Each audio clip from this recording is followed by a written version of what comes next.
Abra sua Bíblia comigo então, em Apocalipse, capítulo de número 4. Apocalipse, capítulo de número 4. Eu quero ler com você, meu irmão, do versículo 1 até o versículo de número 11. Apocalipse, capítulo de número 4, do verso 1 até o verso de número 11. Amém?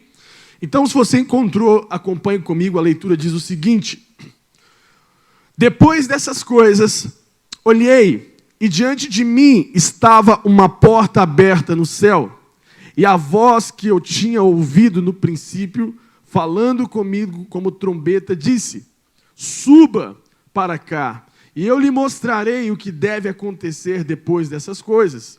Imediatamente me vi tomado pelo Espírito, e diante de mim estava o trono no céu, e nele estava assentado alguém. Aquele que estava assentado era como de um aspecto semelhante a jaspe e sardônio, um arco-íris, parecendo uma esmeralda, circuncidava o trono, e ao redor do qual estava outros 24 outros tronos, assentados neles haviam 24 anciãos. Eles estavam vestidos de branco, e na cabeça tinham coroas de ouro. Do trono saíam relâmpagos, vozes e trovões. Diante dele estavam acesas 7 lâmpadas de fogo, que são os 7 Espíritos de Deus. E diante do trono havia algo parecido com um mar de vidro, claro como um cristal. No centro, ao redor do trono, havia 4 seres viventes cobertos de olhos, tanto na frente como atrás. O primeiro ser parecia um leão, o segundo parecia um boi, o terceiro parecia uma águia em voo, e cada um deles tinha 6 asas e eram cheios de olhos, tanto ao redor como por baixo das asas. Dia e noite repetem sem cessar: Santo, Santo, Santo é o Senhor Deus Todo-Poderoso, aquele que era, que é e que há de vir. E toda vez que os seres viventes dão glória, honra e graças àquele que está sentado no trono e que vive para todo sempre, os 24 anciãos se prostram diante daquele que está sentado no trono e adoram aquele que vive para todo sempre. Eles lançam as suas coroas diante do trono e dizem: Tu, Senhor e Deus nosso, és digno de receber a glória, a honra e o poder, porque criaste todas as coisas, e por tua vontade elas existem e foram criadas. Glória a Deus. Você pode falar um glória a Deus aí na sua casa. Você pode dizer amém pela palavra de Deus, amém pelas Escrituras. Irmãos, eu quero falar com vocês aqui nessa noite, eu quero compartilhar com você nessa noite um tema que Deus tem, trazendo luz ao meu entendimento nesses dias, e eu creio que Deus vai trazer uma nova perspectiva, um entendimento para a sua vida nesses dias a respeito disso. Eu acredito que é impossível, nesse tempo de caos, é impossível, nesse tempo de crise, nós não pensarmos em um cenário apocalíptico, nós não pensarmos em um fim de tudo, um fim do tempo, um fim do mundo, ou a volta de Cristo. É impossível não passar pela cabeça de alguém que certamente o tempo está se findando. O tempo está chegando ao fim. Sabe, quando eu olho para todo o caos que nós estamos vivendo, não tem como eu não automaticamente me assemelhar, me levar à memória o que Jesus disse, que no fim dos tempos nós veríamos sinais.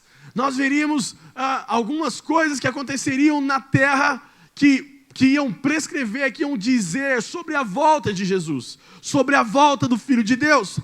E quando eu olho para Apocalipse, eu vejo o Apocalipse como o livro da revelação, o livro do fim dos tempos, o livro que nos faz refletir sobre tudo o que nós estamos vivendo nessa era contemporânea, uma era que está de fato sendo escrita, sendo descrita pelos fatos daquilo que Deus já colocou na sua palavra. Apocalipse capítulo 4 é o que eu quero me manter com você aqui nessa noite. Fala sobre o trono de Deus. Fala sobre o lugar que governa todo o universo. Fala sobre a sala de comando da terra e do universo. O trono de Deus. Sabe, essa é uma palavra que tem voltado a arder no meu coração nesses últimos dias. Eu tenho voltado a refletir sobre isso, eu tenho voltado a ver sobre isso. E quando eu olho para Apocalipse 4, eu vejo um retrato aqui do trono do Senhor, o trono de Deus. Não é de se espantar que a mensagem central do livro de Apocalipse é sobre o trono de Deus, é sobre o governo de Deus. Sabe, quando eu olho para Apocalipse capítulo 4, eu vejo que Deus realmente está governando sobre tudo.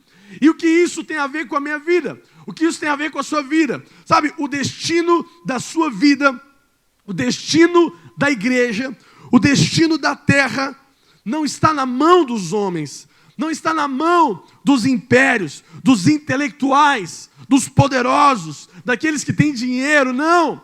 O destino da humanidade, o destino do universo está nas mãos daquele que está sentado no trono, daquele que governa sobre tudo.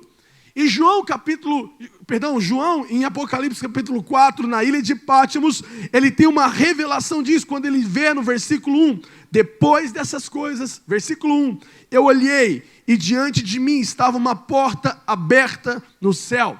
E a voz que eu ouvia mandava eu subir e falando comigo, vem para cá que eu vou te mostrar o que deve acontecer. O que deve acontecer.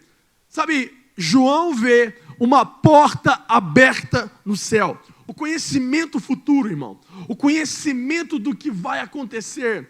O que vai acontecer amanhã, o que vai acontecer a semana que vem, o que vai acontecer no próximo mês, o que vai virar essa pandemia, tudo o que está acontecendo, não se pode ver em cartas, não se pode ver em horóscopos, não se pode ver em magia, em signos, em astros, mas tudo isso está escondido no coração de Deus e só se pode ter uma revelação a partir disso, quando eu tenho uma porta aberta no céu. João viu o que deveria acontecer quando ali uma porta foi aberta nos céus. Eu sei que no momento de crise nós queremos resposta para tudo, nós queremos resposta para as indagações, nós queremos respostas para o que vai acontecer, para o que deve acontecer. E João capítulo 4 fala que somente Deus pôde mostrar para ele, através de uma porta aberta no céu, o que deveria acontecer. E um detalhe importante é que quando João olha, ele não apenas começa a ver os acontecimentos, como ele tem discernimento do que iria acontecer. Ele tem discernimento do que deveria acontecer. E por que isso é um detalhe importante? Porque dentro dessa exposição de Apocalipse capítulo 4 nós estamos fazendo, nós entendemos que não basta apenas conhecer o que vai acontecer se eu não estou discernindo o que deve acontecer. Qual é a diferença, pastor? Sabe, muitas pessoas vão passar por esse caos e talvez a vida vai continuar a mesma. Muitas pessoas vão passar por essa pandemia e em nome de Jesus tudo isso vai acabar e quando voltarem para as suas vidas normais, tudo será comum de novo. E qual a diferença? A diferença é que você teve conhecimento de um fato, mas não discernimento dele. Porque quando eu passo por um processo que Deus está permitindo, eu não posso ser mais o mesmo. A minha oração é que ao final desse caos, você seja melhor. Ao final desse caos, você tenha revelação daquilo que Deus tem para você. Você tenha discernimento do que Deus mostrou para você no meio do processo que nós estamos vivendo. Essa é a diferença de João. Sabe, naquele momento, a igreja de Jesus, quando João tem essa visão, estava passando por uma dura perseguição. Estava passando por uma severa perseguição. Era uma igreja que estava sendo massacrada pela perseguição do imperador, castigada por aqueles que não professavam Jesus.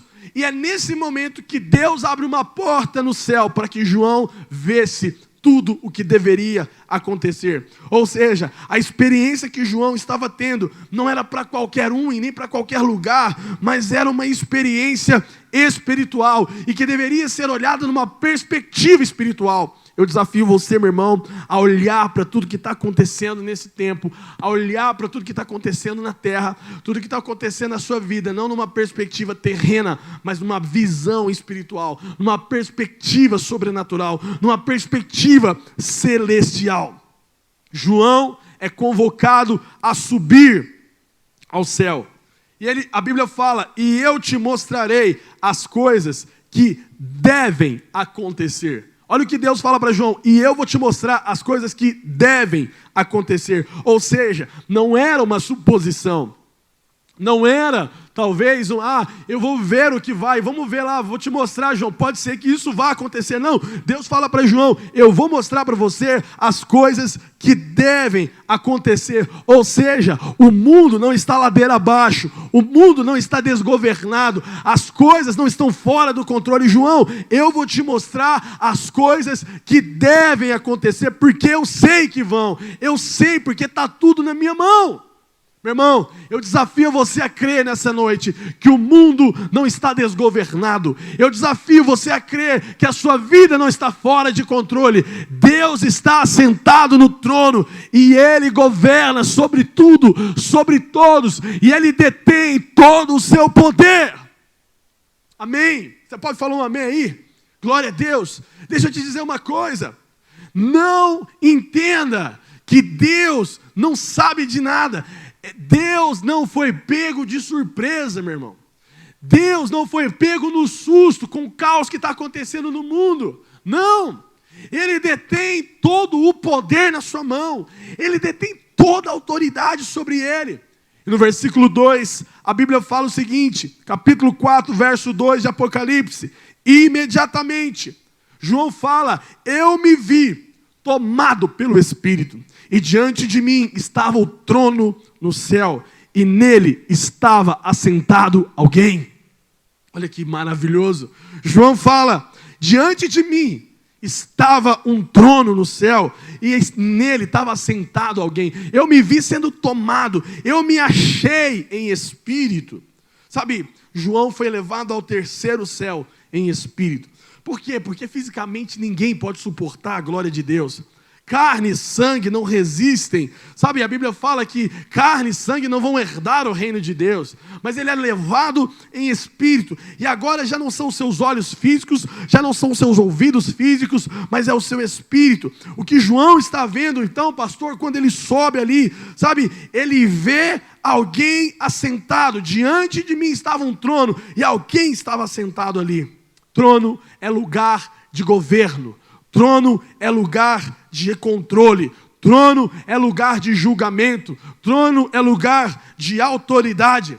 E a Bíblia fala que ao redor, 24 outros tronos, anciãos, estavam assentados ao redor desses tronos. Ou seja, João vê um trono central e ao redor daquele que estava governando sobre tudo, havia outros 24 tronos e 24 anciãos ali. Eu disse que Apocalipse é o livro do trono de Deus. Trono aparece no Novo Testamento, meu irmão, 67 vezes. E das 67 vezes que a palavra trono, o trono aparece no Novo Testamento, 47 vezes é apenas no livro de Apocalipse, mostrando que de fato Deus está no governo. Mas não tinha apenas um trono ali. João fala que alguém estava sentado naquele trono. Entenda que para uma igreja, naquela esfera de vida, de sociedade, sendo esmagada por um imperador, sendo pressionada, vivendo um caos, vivendo uma tribulação para o seu tempo, para aquela igreja saber que alguém estava sentado no trono celestial, era um grande alívio, era um grande remédio, era um grande, sabe, um grande desfrute, como para você também é agora.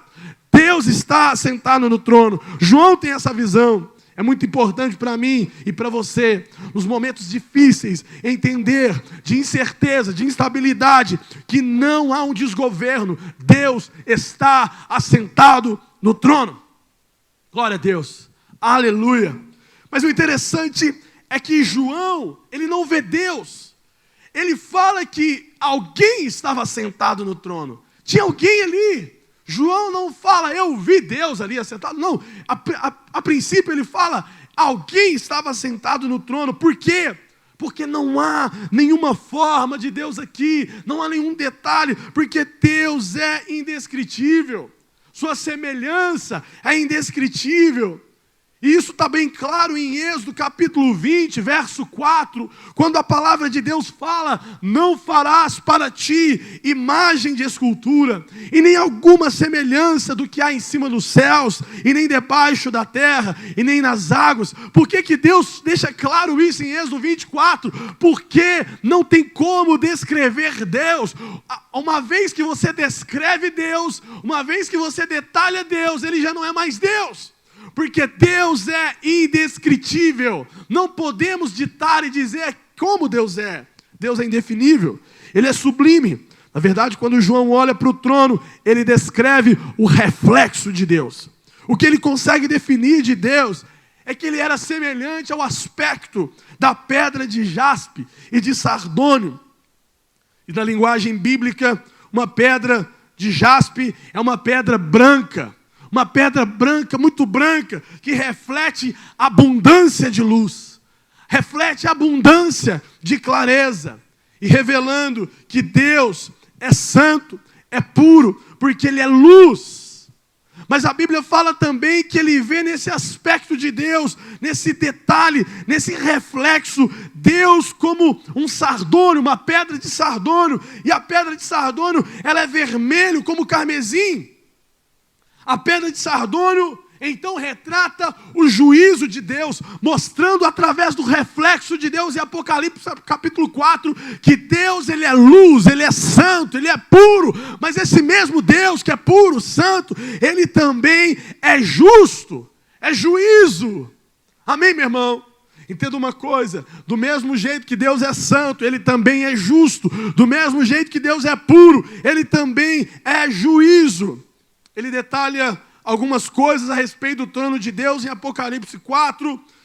E uma das primeiras coisas que ele detalha desse trono de Deus é que havia, versículo 3, havia um arco-íris, parecendo uma esmeralda, que circuncidava, que estava envolto do trono de Deus. Um arco-íris. Sabe o que eu percebo disso? Que, na verdade, o que João estava vendo ao redor do trono de Deus era a graça de Deus, era a misericórdia de Deus. Por quê, pastor? Porque arco-íris nos fala de aliança. A primeira vez que se retrata na Bíblia é quando as águas do dilúvio abaixam, depois de um juízo de Deus, ali Noé, ali representando a salvação, junto com a sua casa, os animais, aparece um arco-íris. E o que era esse arco-íris? Era Deus dizendo, falando: eu tenho uma aliança com vocês, eu tenho uma aliança agora com o homem. E agora, meu irmão, em Apocalipse capítulo 4, verso 3, a Bíblia fala que há um arco-íris em volta do trono de Deus. Um trono de Deus é um trono de graça, é um trono de misericórdia, é um trono onde há remissão de pecados, onde Ele aceita os pecadores e derrama graça e misericórdia. Mas ao mesmo tempo, a Bíblia fala, no versículo 5, nós vemos evidências que nesse mesmo trono saem tempestades, trovões, relâmpagos, vozes. Ou seja, no trono que há um arco-íris, também sai tempestade, vozes, trovões, relâmpagos. Versículo 5 diz isso.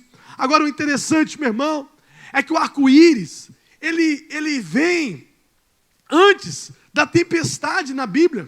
O que isso nos diz? Geralmente, nós só vemos arco-íris depois de uma tempestade, depois de um temporal. Mas aqui a Bíblia diz que o arco-íris, João viu o arco-íris primeiro, e depois ele vê a tempestade, os trovões, os relâmpagos. Sabe o que Deus está dizendo para nós e trazendo revelação para nós aqui? É que trovões, relâmpagos e raios é o juízo de Deus, mas o arco-íris é a aliança, é a misericórdia. E na Bíblia, a misericórdia e a graça, ela vem antes do juízo. O que eu quero dizer é o seguinte: se você aceitar hoje a graça e a misericórdia, o perdão de Deus sobre a sua vida, você não terá que enfrentar os raios, trovões e relâmpagos do juízo de Deus.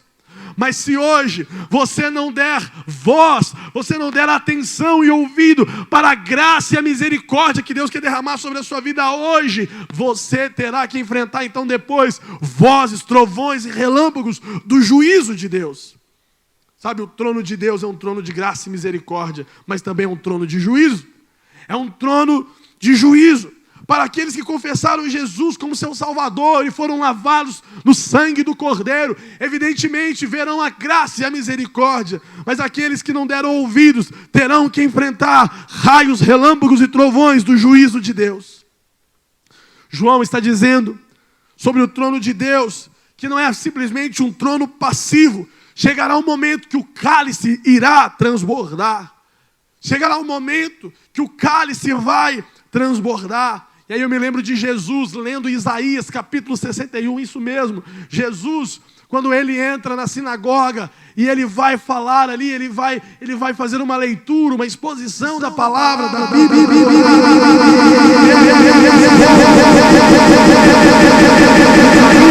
Capítulo 61, que diz o seguinte: o Espírito de Deus, imagina isso, Jesus lendo a profecia messiânica, a profecia a respeito de si mesmo, ele lendo agora o cumprimento ali, Isaías fala o seguinte, Jesus lê isso na sinagoga: o Espírito de Deus está sobre mim, porque o Senhor me ungiu para pregar boas novas aos mansos, enviou-me a restaurar os contritos de coração, e a proclamar liberdade aos cativos, e abrir, e dar abertura de prisão aos presos. Jesus lê Isaías 61, lá na sinagoga, ele abre o rolo e ele começa: o Espírito de Deus está sobre mim, porque ele me ungiu para pregar as boas novas, ele me ungiu para pregoar, para dizer, para trazer libertação, para trazer alívio. Agora preste atenção, Jesus não lê o versículo 2, ele lê apenas o versículo 1 de Isaías 61. E a pergunta é, por que ele não continua? Por que ele não continua? Porque na verdade o que estava se cumprindo era Isaías 61, o Espírito de Deus está sobre mim, e estava ali mesmo. Isaías 61, verso 2, pastor. Isaías 61, verso 2, Jesus vai proclamar na vinda dele, na segunda vinda dele. Como assim, pastor? O que diz lá? Diz o seguinte: a apregoar o ano aceitável do Senhor e o dia da vingança do nosso Deus, e a consolar todos que estão tristes. Talvez hoje você olhe para esse texto e realmente Jesus veio sendo ungido de Deus, mas no verso 2 ele virá nas nuvens. Para quê? Para apregoar o dia da vingança. O dia da vingança, o dia do juízo. Amém? A figura aqui no versículo 5, quando eu olho para Apocalipse capítulo 4, eu vejo que até mesmo a figura do Espírito Santo, ela muda, já não é mais uma pomba, mas são tochas de fogo.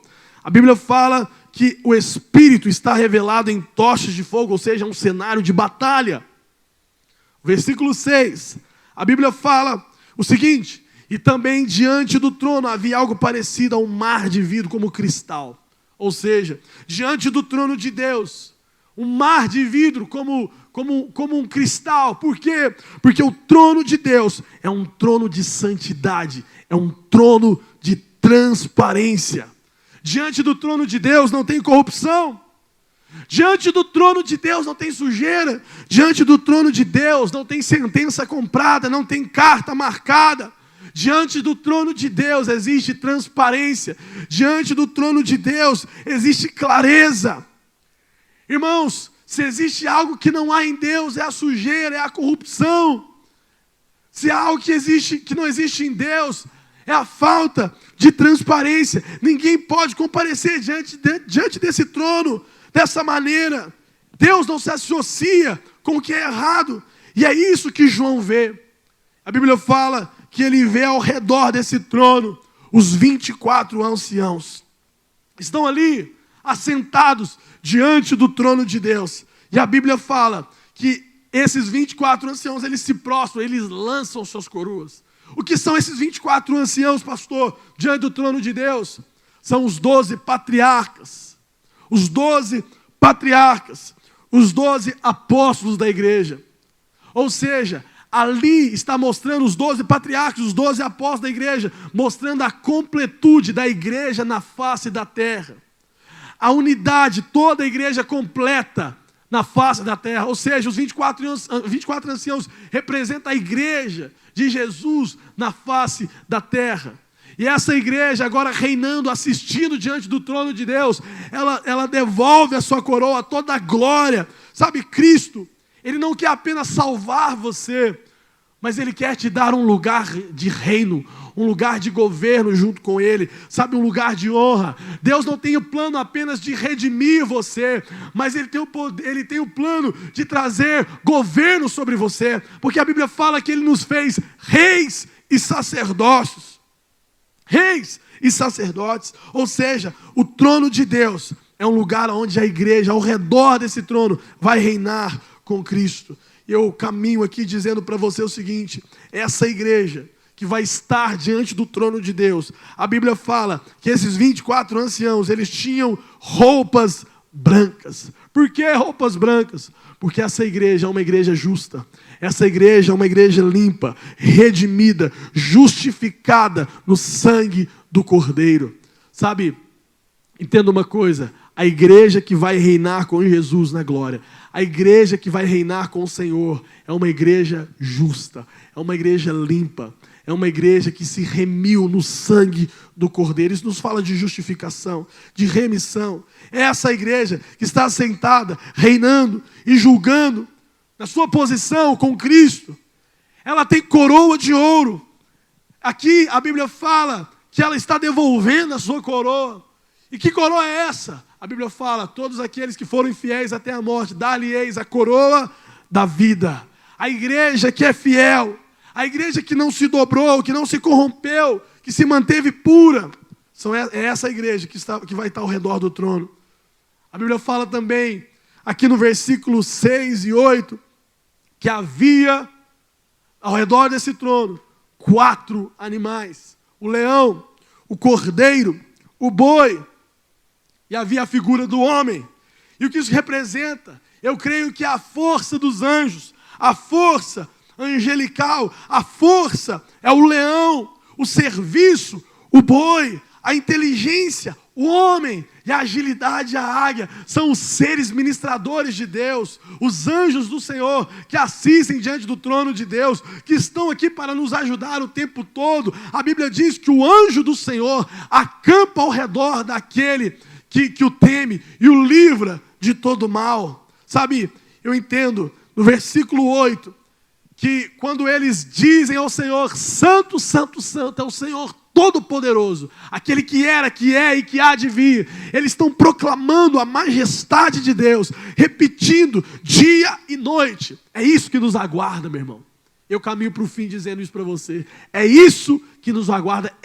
Esse é o retrato do trono de Deus. Nós diante desse trono dizendo: Santo, Santo, Santo é o Senhor Todo-Poderoso, aquele que era, aquele que é e que há de vir.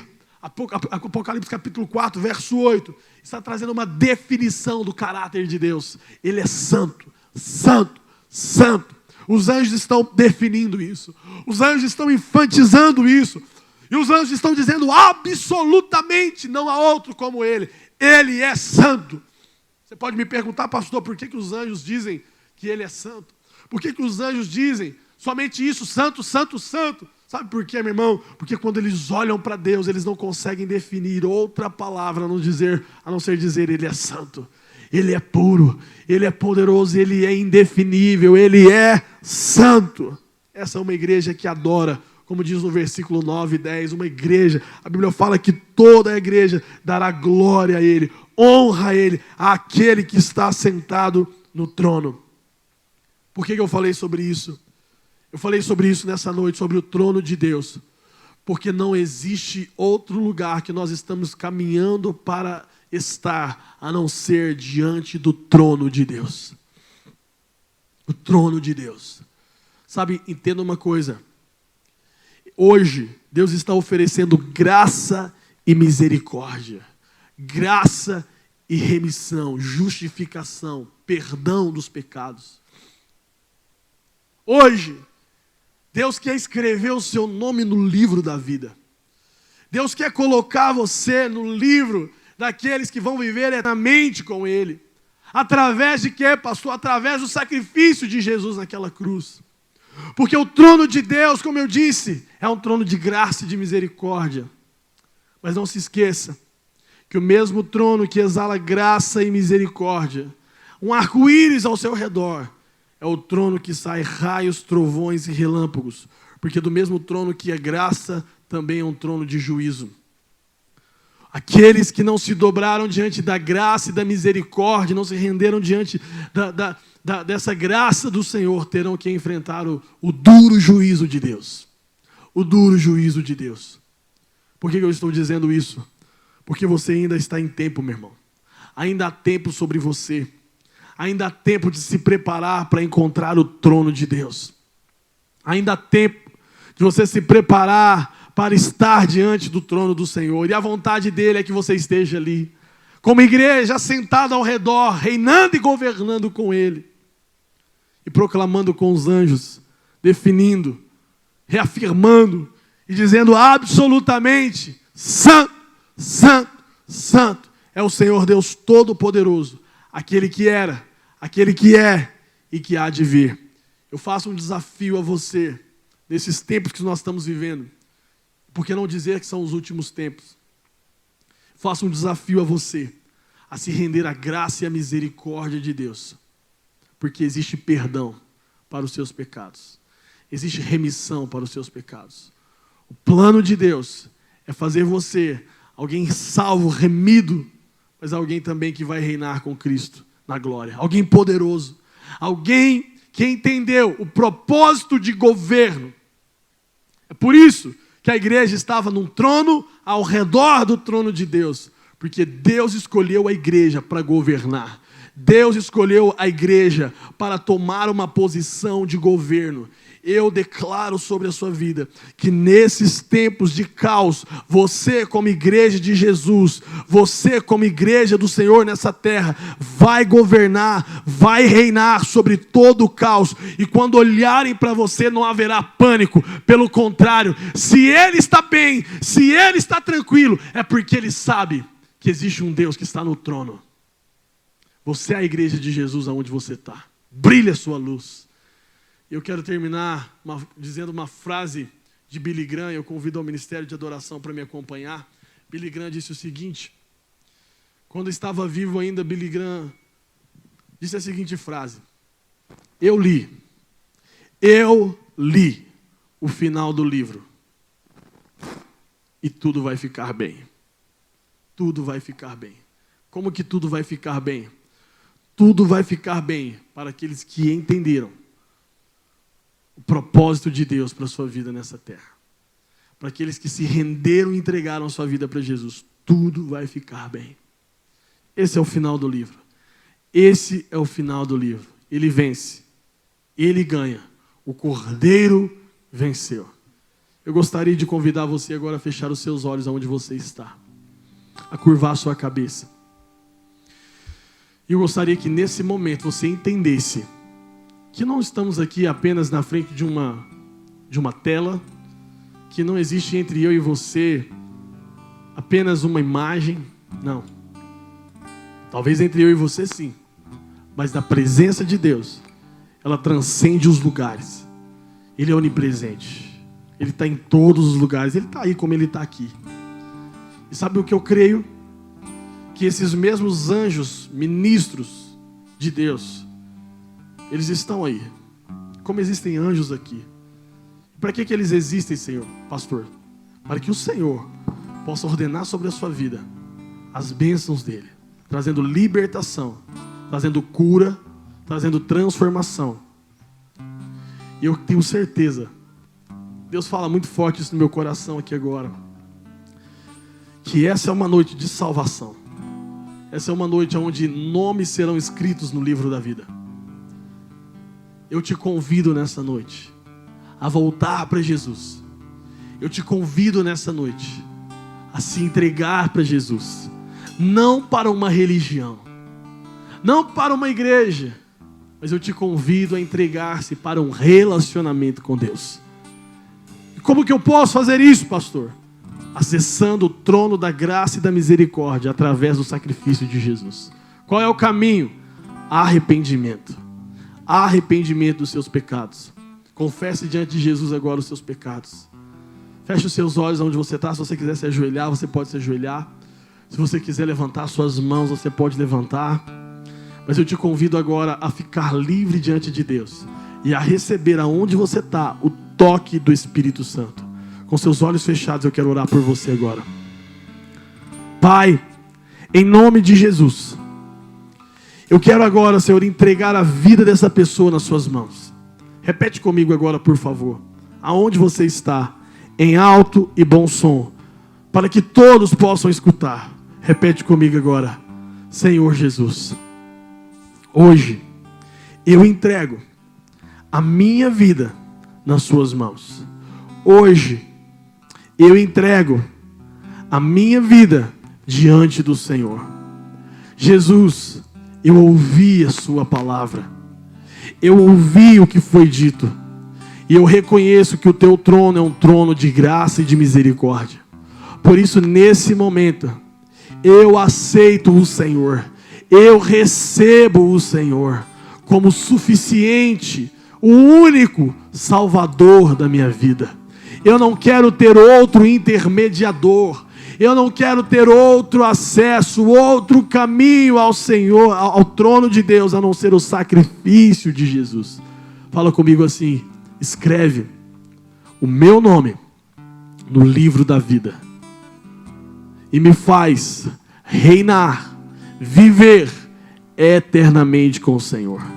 Perdoa os meus pecados, limpa a minha vida, me purifica de tudo que eu já fiz e me faz agora uma nova criatura, me faz agora uma nova pessoa. Eu quero te servir para todo sempre. Amém. Amém? Glória a Deus.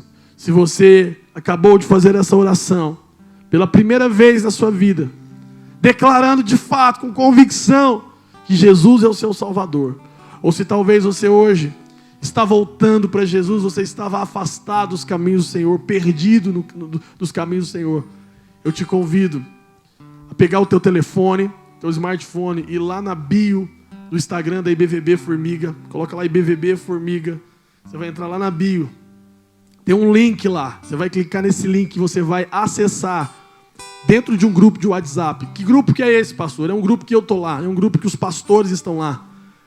É um grupo de pessoas que estão ali para te auxiliar, para te ajudar, para trazer uma palavra para você. E você será muito bem-vindo.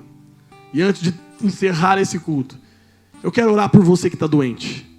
Eu quero orar por você que está acamado. Eu quero orar por você que está enfermo. Eu quero orar por você que está depressivo. Eu quero orar por você que está cheio de problemas e turbulências e não vê uma saída. Feche os seus olhos agora. Pai, em nome de Jesus, a minha oração sobre a vida dessa pessoa é de cura e restauração completa. Aonde existe uma dor agora, alojada na vida dessa pessoa, no corpo dessa pessoa, toque essa pessoa agora, Jesus, do alto da cabeça até a planta dos pés, com fogo agora. Envia o anjo do Senhor agora na casa dessa pessoa e queima agora toda enfermidade, queima agora toda doença, queima agora toda dor, toda enxaqueca, todo mal-estar, toda dor no corpo, todo sentimento, toda tristeza, sentimento de morte, sentimento de tristeza, de depressão. Eu te repreendo agora pelo poder e autoridade que há no nome de Jesus. Põe a mão sobre a tua cabeça onde você está agora e declare comigo agora: sai agora todo mal, sai agora tudo aquilo que não é de Deus, sai agora toda enfermidade, toda doença, todo pensamento de suicídio, toda depressão. Nós ordenamos agora: solta a vida dessa pessoa. Todo mal que tem travado ela, que tem neutralizado ela, que tem trazido contenda dentro dessa casa, eu te repreendo agora, em o nome de Jesus. Seja livre agora, vá embora todo mal, em nome de Jesus. Eu te abençoo agora, no nome de Jesus. Se você pode, levanta a sua mão onde você está agora. Que a graça do Senhor Jesus, que as doces consolações do Espírito Santo, que a presença do Senhor seja com a sua vida agora, para todo sempre.